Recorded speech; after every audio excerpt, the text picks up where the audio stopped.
Hey y'all, it's Pete Thorn. Welcome to my Wednesday Q&A. One day late, but hey, I'm getting her done. I'm in France, in a hotel room, and answering questions. So let's get started. I'm going to try and do as many as I can this week. So a fellow named Ryan asks, what's my thoughts on the Line6 M9? He says, I've used it in the past, and he's looking for a compact unit to provide mainly delay, reverb, and tremolo to complement his drive-heavy board. Would I recommend it? Yeah, actually, especially for those effects, it's got great delays in it. Very similar to the green Line 6. I think it was called the DM4 delay model or pedal. You know, nice sort of vibey delays. It'll do dark delays, modulated delays, and that kind of thing really well. The reverbs are pretty good. You know, totally serviceable reverbs. I know in the new Line 6 Helix, which is what I'm using right now on one of my boards, the reverbs have been somewhat reworked and improved and whatnot, and but it's got workable reverbs in it, and tremolo, yeah, all good. I mean, it's a really good sort of small multi-effect box that does, you know, a million different things, and it's great to have in your arsenal of stuff. You know, another one, if you want to check out the Untitled H9, I'm a big fan of that thing because it does so many different things, works really well, and it's very small. And has some great multi-effects algorithms so that you can run things like delay and reverb and stuff at the same time. And I'm actually using that right now in my show that I'm doing over here, on the tour that I'm doing over here, using a number of the sounds in the H9 where you're combining reverbs with delay. It's really cool because inside the H9 you can actually route the effects series or parallel. So I'm finding that it's really nice to run a parallel reverb, like reverb and delay in parallel, so that the delays sort of don't wash into the reverb. You can distinctly hear the delay repeats, even with a fairly high delay mix setting and reverb mix setting, so that's really nice. But yeah, the M9, terrific. M5, also very cool and very small. I'm a fan. Good pedals. So Brandon says his band has recently become a three-piece, and it's put a little more stress on him because he's got to play all the guitar parts and sing as well. That is stressful. I've never had to do that, and it's a big job. I can't imagine. So he says, wondering about a looper and MIDI switcher. He needs 4 to 6 loops. What looper and MIDI switcher would I recommend? He needs one that does MIDI so he can switch channels on his amp, because he's got a MIDI switchable amp, and also something that you can do presets with. Well, I would recommend the Line 6 Helix. That's what I'm using. It's got a killer looper in it, which I'm using more and more these days. It's super fun for practicing. I don't know why I'm so late to the looping bandwagon, but it's actually really fun. So yeah, Line 6 Helix has a great looper in it. It's got 4 loops in it, so it would do everything you need, and it does 20 million other things as well. You can also process your vocal mic through it, which would be really cool. You could do it because it's got a microphone input on it, so you could say, have a chain for your guitar effects and everything, and have it MIDI switching your amp, and then have another chain with vocal effects and the sound going through your voice, and so that could be really useful. You know, as well as integrate that with a looper. Who knows what you could get going. It's really a cool device. It's, you know, above $1,000, I think they're $1,400 or something like that, but you're probably going to find like all kinds of really cool uses for the thing. It sounds like in your trio setting, I would think that it would be a really cool thing to have and a big asset for you. Okay, Leichi asks, am I saying your name right? I hope so. Leichi or Leichi. He says he's traveling to Japan and in Tokyo in particular soon. It's been a while since you sent this, so I'm really sorry if you've already gone and done your trip and I haven't answered your question yet. But he wants to know, in Tokyo, what would some cool places to go, you know, for a guitarist, sort of music-related places to visit. Well, okay, so you got to see Hyper Guitars in Shinjuku. I wrote a little list here. Hyper Guitars in Shinjuku is unbelievable vintage store. Just go, you'll see. It's super cool. And right next door to Hyper Guitars is actually a store I don't remember the name of, but it's a store that sells a ton of used guitars and amps and stuff like that, and pedals. They've got a massive used selection of pedals. But a lot of the guitars in there, well, they do have like American vintage guitars and stuff, are kind of the vintage Japanese stuff from the 70s and the 80s. So if you're looking for an old like Tokai or Bernie or something like that, it's a great shop to visit. And just really cool. So I would say, yeah, Shinjuku, Hyper Guitars, and whatever store is right next door. I can't remember the name. Also, In Shibuya, go to Guitar Station. There's another store there called the Amp Station. Really cool, nice people, kind of boutique-y sort of music stores. Hartman Vintage is right around the corner. It's a small shop, but it's cool. They have some neat stuff in there. And then the Ikibe store in Shibuya, as well as the Ishibashi music store in Shibuya, are unbelievable. They're mostly new stuff, but like all new stuff. But like the Ikibe store called Guitar Jungle, I think it's called, in Shibuya, is like the selection of like Gibson and Fender and PRS in there is just like, it's ridiculous. There's an upstairs store and a downstairs store. You'll see when you go, but it's yeah, just incredible. Really, really cool. Guitar stores in Japan are the best guitar stores I've ever been to in the whole world, for sure. Also, Guitar Trader in Daikanyama, amazing vintage store. That's where I bought my old Tele, and they just have, it's not a big store, but they have a primo selection of vintage guitars, you know, like a row of great Strats, a row of great SGs, row of great Teles, like all from the 50s and 60s, and you know, just really incredible. And they're nice people. Okay, oh, one more thing. Go to Tower Records in Shibuya. You have to see it, because it's I did a video on it, actually. That's on my YouTube channel, but it's like 5 floors of record store, and it's out of this world. There's nothing like it anywhere else that I've ever seen that still exists. Just an incredible record store. Really great. Okay, Jason says he's a sideman from Hong Kong, and he has a problem carrying his gear on sort of lower budget tours. We all have that. Always a pain. We're all trying to figure it out. But he says he uses a mono double case gig bag, double guitar gig bag, and sometimes he needs another guitar, like an acoustic or nylon string, and he can't bring it, and he can't bring his regular pedal board and amp. So in this situation, what do you do? Well, good rentals are a great thing. I found a long time ago that Taylor guitars are the most consistent rental guitars that I've found. So if you need to rent a steel string, 6 or 12 string, you know, you can't go wrong with a Taylor. You know, old ones, new ones. The worst one I ever found was still like a good workable guitar on tour on the road. You know, renting them all over the place. So I rely on that. If I've got a backline and acoustic, it's a Taylor, because they're just great. I think a Taylor's sort of like the Sir of acoustic guitars. They're not a small company. They're not a huge company, and they have really, really quality instruments that are very consistent. And so I think of them kind of hand in hand. But yeah, so you can't go wrong with a Taylor. Now, I would say that, I just got a text from Steve Stevens. I wonder what Steve's got to say. I'll check it out in a second here. I would say that you know, an investment in a unit such as, I know I keep bringing this up, but I'm just jazzed on it right now because I'm having a good time with it. But the Helix from Line 6, you know, it's something that you can fly. You could carry it on an airplane in a small bag or something, and it's such a great thing. It just does like a million things under the sun. You know, everything you could possibly think of as far as effects go, and you know, you can even do the modeling sounds with it and stuff like that. So investing in something like that's a really good idea. You know, there's also the new Fractal unit, there's the FX8 unit that does effects, and then there's the AX8, I believe is what it's called, and I haven't even checked one of those out yet, but it's the AXFX modeling pedal. You know, units like this are like a real boon for us traveling guitarists these days, obviously, that you could, you know, get one of those, and on tours where they want you to go in-ears and direct anyway, like, why bother with an amp at that point? Many of these tours that I'm discovering these days, they don't even want you to have an amp on stage. At that point, just go modeling, you know, because it's like if your amp's isolated off stage and you're gonna have to rent one or something anyway, it's like all bets are off. You're better off coming up with your tones at home and programming one of these new units to sound as good as you possibly can. Then you've got your presets all dialed in, the thing is small enough to fly with, you know, carry that and one guitar and maybe backline rent the acoustics, that kind of thing, and you're all set. You're kind of self-sufficient at that point.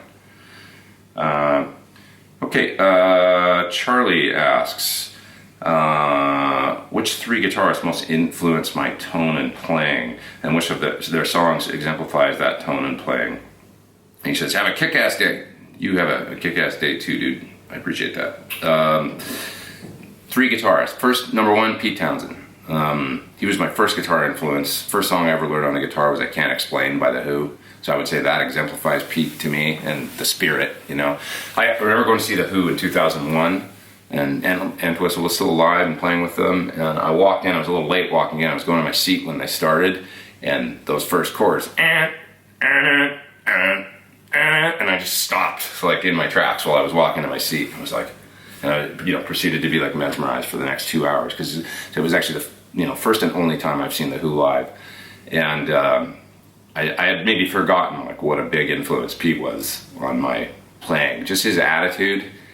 So like rhythm playing and the way he attacks the guitar, and yet he's very dynamic. And he's a cool lead player too. He's like not known for his lead playing really, but like when he does take a solo, it's really cool, and just like there's a lot of intention in it, and you know, it's like no screwing around, you know, it's just like really cool guitar playing to me. So that sort of aggressive early rock and roll slash, I mean, they were kind of like almost like there was an element of punk rock to The Who, like really hardcore. So I loved that too. That just attitude. Who else? Well, just off the top of my head, Eddie Van Halen was a massive influence on me. Obviously, you guys know that, I guess. He has the perfect combination of technique, and yet to me, it's not overplaying. You know, at the time, it was like, whoa, what is he doing? It was flashy and all this stuff, but it never struck me as like he was overplaying. He somehow managed to keep it musical and really cool, and not like showboaty. It's like, you know, even Eruption is just like, I mean, you still hear it on classic. What other guitar solo do you hear on classic rock radio all the time? Maybe, you know, Heartbreaker, you know, but that's about it. So the only other one is Eruption. And the reason is, well, because it's tagged on the front end of You Really Got Me, but also the reason is because it just works as a piece of music.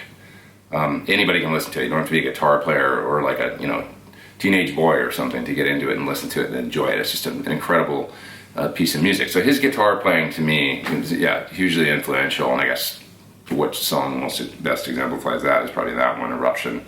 That was it. A lot of people's first intro to Eddie, and you know, yeah, mind blower.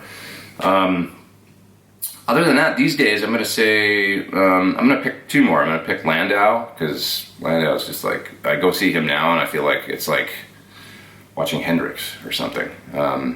I try and see him when he plays live in LA at least once a year. I like to see him because it's like almost like a religious pilgrimage for me to go and see what a guy that is so tuned in to his ideas. You know, I remember like watching Stevie Ray Vaughan play. I got to see him live once, and you know, everything that we've seen, like the Alma Combo video and all that, but you see Stevie play and like it was like the notes were just coming through him and out the guitar, and there was never like a stop in that flow, and that was something that it's mind-blowing to me, like never thinking too much, just that constant flow. And that's why Mike plays. So it's just this incredible, like, it's like he's talking to you with the guitar, with like I'm talking right now is kind of the way I hear Mike's guitar playing. There's breaks and there's interruptions, and then he's a little bit of thought, he's thinking about something. This is the next thing I want to say. This is the next thing I want to say. And he just does it with this like freedom. That's like, you know, that's the be all end all to me, as far as, at least as far as improvisation, but also connecting with people, because he'll just move a room with every solo that he plays. He'll just get like it's like standing ovation. So he's really incredible. And then maybe I'll pick one more, David Gilmour these days, just because I'm so into that. It's like the older I get, the super lyrical, just really a lot of intention in every note and melody and that kind of thing. So I love listening to Gilmour still. Stefan asks, he's looking for a pedal to emulate his Victory V50 when he doesn't have it with him. He says, what pedal do I think could do it the best? He's using a Shure Riot Reloaded, and it works really well, but there's still some things missing. I like the Riot Reloaded a lot too. I think it's great. I don't know that amp very well, but I assume it's kind of Brit EL34 sort of flavored. I would say that check out the Rocket Tim Pierce. That's kind of one of my favorite ampish pedals these days. Tim's a good friend of mine, of course, but beyond that, the guy knows tone like really, really well. And the pedal it's just a great amp-like overdrive. that also has the built-in boost, which is sort of supposed to emulate like when you're really pushing the power section on a Naylor superdrive amp. So it's a really versatile pedal, and I really like it a lot. Okay, Jonathan, I can't quite figure out how to say his name, but Jonathan, I guess. It's not Jonathan, it's Jonathan. And he says that he's wondering about if I had to fly with a pedaltrain nano sized board that fits 5 pedals, which pedals would I choose to cover the most musical ground based on my experience? Well, once again, I'm sort of using the Helix these days as like a one-stop shop, sort of, you know, all in one. I know it's not really like individual pedals. I do have a little board though, and on my little board for ages has been a Flint, an El Capitan, an exotic SP compressor. So I would say those 3 pedals are like super key to what I do on that little board, because you've got a tremolo, a reverb, a great tape delay style pedal, and then a compressor. All that essential to kind of like the clean sound that I like. And then just pick a good overdrive, like like the Tim Pierce. That's also on the board generally these days. If you had those pedals, you're kind of all set. Maybe add 1 modulation pedal of some sort. The Source Audio makes a modulation pedal. I'm going to forget the name of it right now, but it's the orange one. It's kind of like a sort of oval sort of shaped pedal, sort of, and it's got 2 presets that you can put in it, and it does, you know, phase and flange and all kinds of stuff. And that's a really nice little modulation pedal that I've used on my board for a while. There you go. Okay, Hannes asks. He says, what would I suggest to get some better timing and groove going? How do I practice timing on guitar?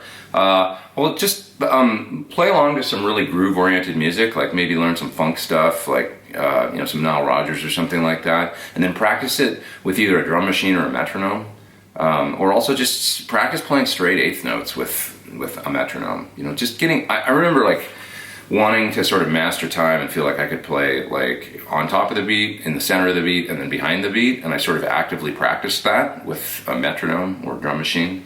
And you just kind of play along. You can record yourself, like use GarageBand or, you know, DAW of some kind, and record yourself playing along to drums, and just try and sit on top, try and sit right in the middle, and then also try and sit on the backside, and listen back to your recordings and see what you think, you know.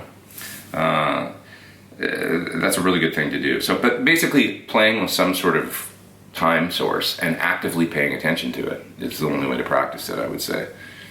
Like, be in that headspace where you're like really trying to pay attention to the groove and lock in. And then you don't have to do that, at least in my case, I felt like I didn't have to do it for very long before I felt like I'd gotten it.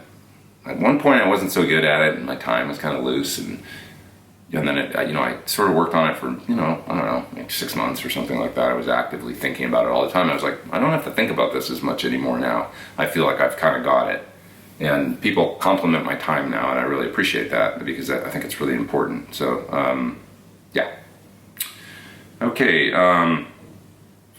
He also says that he's been playing a Tele into a Fender Hot Rod with a clone, like a clone style pedal, I guess, for 3 years, but recently he got a guitar with low output PAF humbucker style pickups. Now he finds the clone to be a little honky sounding.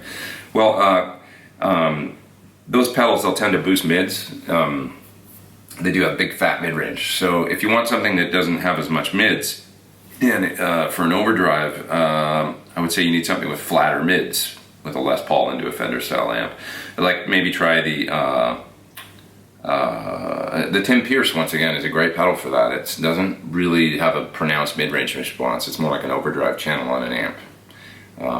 And it's very versatile, so that's going to be my pick for a pedal to try on in this video. Check out the Rocket Tim Pierce. Let's see, Kato asks, do I have any suggestions for getting good quality recorded results with a Marshall 1959 loud 100 watt plexi style amp reissue with an attenuator? You know, he says that he's using an attenuator and he's trying to record it, but he says he could get rid of the attenuator, he's just not happy with the tone. But then he says that his wife will blow away. So don't do that. Be nice to your wife. And my suggestion is a reactive load box. You know, either the 2 notes torpedo or the Sur reactive load. Get one of those load boxes. Now you're silently recording the amp. take the line out of that box. With the 2-note stuff, they will host, most of their products will host impulse responses, which is the speaker simulation part of what you need inside the unit itself. With the SUR reactive load box, it doesn't do that, but you can just add a plug-in in whatever your digital audio workstation is that will host the impulse response, which is, you know, for speaker sim. And yeah, so look into the 2-notes products, look into the SUR reactive load. Those are dream come true for anybody trying to record at home these days, especially with a loud 100-watt amp. And there's you know, other folks at home, family involved and stuff like that, and you don't want to bum them out. Okay, Derek asks, he's got a question about my 335. What material are the saddles and nut made of? Is it nylon? And do I think it has a big impact on the tone? He has a 63 335 reissue and it has a nylon nut and saddles, and he's thinking of switching them to a different material. Mine are, the nut on mine is bone, and the saddle, the bridge was long switched before I got that guitar to a, you know, regular Tune-o-matic style with like the, like I don't know what they are, nickel saddles, I guess. And yeah, I do think that it has a big impact on the tone. It's easy enough to get a replacement bridge and pop it on there. And as far as the nut goes, it's a little more complicated. But yeah, bone nut tends to work really well. You know, it's a VOS. It's not a big deal if you switch a nut on the guitar, I don't think. It's not really going to affect the value of the guitar that much. If it was a vintage one, then you got to think about it. But it's like, go ahead and give it a switch and see if you like it. I think bone is more like solid and just has that, you know, resonant thing that, you know, the open notes are just really true and fat. And, so you can't go wrong with a bone nut on a Gibson guitar, I don't think. So yeah, I would go that route if you're feeling like, you know, you're missing something. Joshua asks, he says he digs my demos, thank you very much. And he's got a question, another 335 question. How would I contrast a Les Paul with a 335? Like, what do I think the differences are? He has a R7 gold top, and he's interested in getting a custom shop 59 ES 335.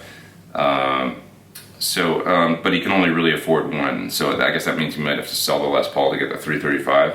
I mean, I really like having both, obviously, that's the best thing, because they are different. But my 335, I have to say, gets, on the bridge pickup on that guitar, it gets the most compliments or comments on the tone of any guitar that I have. People just go, wow, like when they hear that thing.